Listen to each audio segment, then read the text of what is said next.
ایک محبت ایک بغاوت لاہور کی قدیم گلی میں جہاں مغل عہد کے آثار اب بھی دیواروں پر سانس لیتے ہیں، ایک چھوٹا سا محل تھا۔ اس محل میں رہتی تھی شہزادی زیبا، شاہ جہاں کے دور کی ایک نازک سی شہزادی جس کی آنکھوں میں خوابوں کا سمندر تھا اور دل میں محبت کی چنگاری۔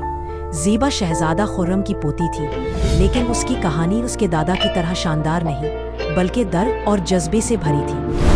زیبا کی شادی طے ہوئی تھی شہزادہ مراد سے، جو دکن کے ایک سردار کا بیٹا تھا۔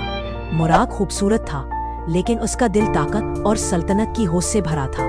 زیبا کو یہ شادی منظور نہ تھی، کیونکہ اس کا دل تو کسی اور کے لیے دھڑکتا تھا۔ عامر ایک عام سپاہی جو شاہی فوج میں شامل تھا۔ عامر کے پاس نہ تو دولت تھی اور نہ ہی رتبہ، لیکن اس کی آنکھوں میں سچائی اور زیبا کے لیے لازوال محبت تھی۔ دونوں رات کے اندھیرے میں شالیمار باغ کے جھرنوں کے پاس چھپ کر ملتے، جہاں چاندنی ان کی محبت کی گواہ بنتی۔ ایک رات جب زیبا نے عامر سے اپنی شادی کی بات بتائی، عامر نے کہا، زیبا، میں تمہیں اس قید سے آزاد کروں گا۔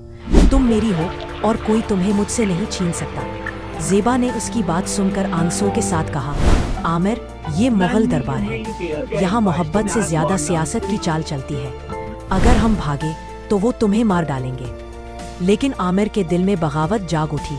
اس نے اپنے چند وفادار ساتھیوں کو جمع کیا اور ایک منصوبہ بنایا۔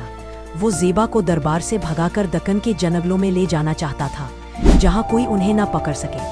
رات کے تیسرے پہر جب محل سو رہا تھا، عامر نے زیبا کو ایک چھوٹی سی ناؤ پر دریائے راوی کے کنارے ملنے کو کہا۔ زیبا اپنی سہیلی رخسار کے ساتھ، جو اس کی رازدار تھی، چپکے سے محل سے نکل آئی۔ لیکن دربار کی دیواریں خاموش نہیں رہتی۔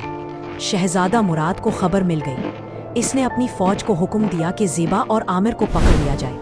دریائے راوی کے کنارے ایک خونریز مقابلہ ہوا۔ عامر نے اپنی تلوار سے بہادری سے لڑائی کی، لیکن مراد کی فوج بہت بڑی تھی۔ زیبا چیخ رہی تھی، عامر، بھاگ جاؤ۔ لیکن عامر نے کہا، زیبا، اگر مرنا ہے تو تمہارے ساتھ مر جاؤں گا۔ آخری لمحات میں جب مراد نے عامر پر تلوار اٹھائی، زیبا اس کے سامنے آ گئی۔ اس نے کہا، مراد، اگر تمہاری طاقت تمہیں یہ سکھاتی ہے کہ محبت کو قتل کرو تو پہلے مجھے مار دو۔ مراد کے ہاتھ کانپ اٹھے۔ اس کی آنکھوں میں حسد تھا، لیکن کہیں نہ کہیں زیبا کی بہادری نے اسے جھنجھوڑ دیا۔ اس نے اپنی تلوار نیچے کر لی اور کہا، زیبا، تم آزاد ہو، لیکن یہ محبت تمہیں کبھی چین سے جینے نہ دے گی۔ عامر زخمی تھا، لیکن وہ اور زیبا اس رات بھاگ نکلے۔ وہ دکن کے گھنے جنگلوں میں چھپ گئے، جہاں انہوں نے ایک چھوٹی سی جھونپڑی بنائی۔ کہتے ہیں کہ وہ دونوں اپنی باقی زندگی اسی محبت میں گم ہو کر جیتے۔ لیکن دربار میں زیبا کی کہانی ایک افسانہ بن گئی، ایک شہزادی جو محبت کے لیے بغاوت کر گئی۔